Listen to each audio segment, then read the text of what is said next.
Programang ito ay rated SPG. Striktong patnubay at gabay ng magulang ang kailangan. Maaaring may masiselang tema, lengguwahe, karahasan, sexual, horror o droga na hindi angkop sa mga bata. Hello mga kapamilya, ito pong muli ang inyong lingkod upang magbahagi po ng mga ganap na dapat po natin abangan mamaya dito sa FPJ's Batang Quiapo. Dahilan nga po sa nalaman na ni Marites ang panloloko ni Rigor sa kanya. Dahil nga po sa buntis na itong si Lena, nakabit ni Rigor, ay talaga namang pong umiiyak siya at nanggagalaiti sa galit.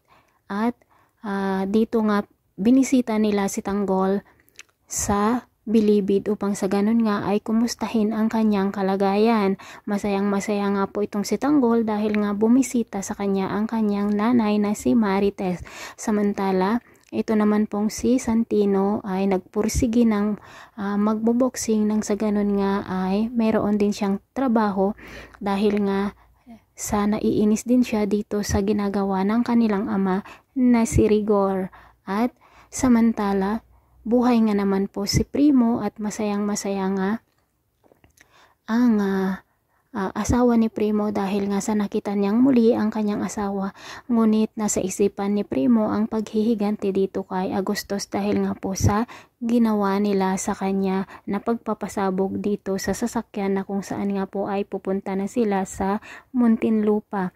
Samantala, doon naman po sa mansyon nila Roda na kung saan nga po itong si Roda ay nag-withdraw ng malaking halagang pera sa bangko at sinabi nga niya sa kanyang mga katulong na huwag silang matutulog dahil nga po mayroong malaking pera sa kanyang mansyon.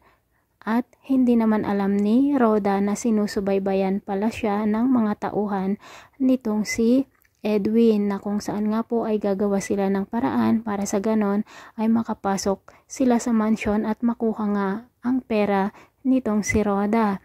At kinagabihan nga po, pumunta na nga ang pangkat nila Kidlat doon nga po sa mansyon ni Roda at nagulat nga si Roda nang makapasok sila sa kanyang mansyon.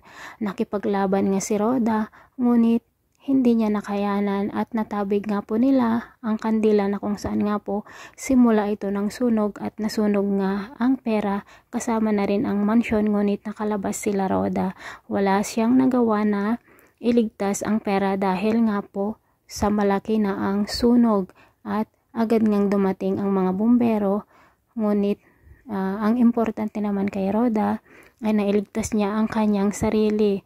At doon naman po kila Mokang masayang-masaya nga ang bagong kasal sa kanilang honeymoon. Lalo pa ngayon na nararamdaman ni Mokang ang tunay na pagmamahal ni Ramon sa kanya. At ibibigay nga naman lahat ni Ramon ang kanyang mga pangangailangan pati na rin ang kanyang pamilya.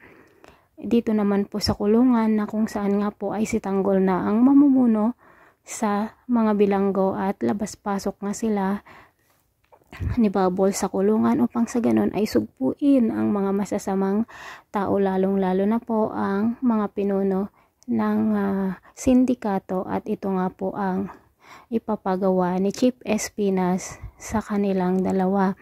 Ngunit dahil nga po sa selos nitong si Bong kay Tanggol ay kakausapin na naman ni Bong ang kanyang mga kasamahan upang sa ganon nga ay gawan na naman ng hindi maganda sina Tanggol at ang kanyang mga pangkat at magkakaroon na naman po ng labanan ng mga bilanggo sa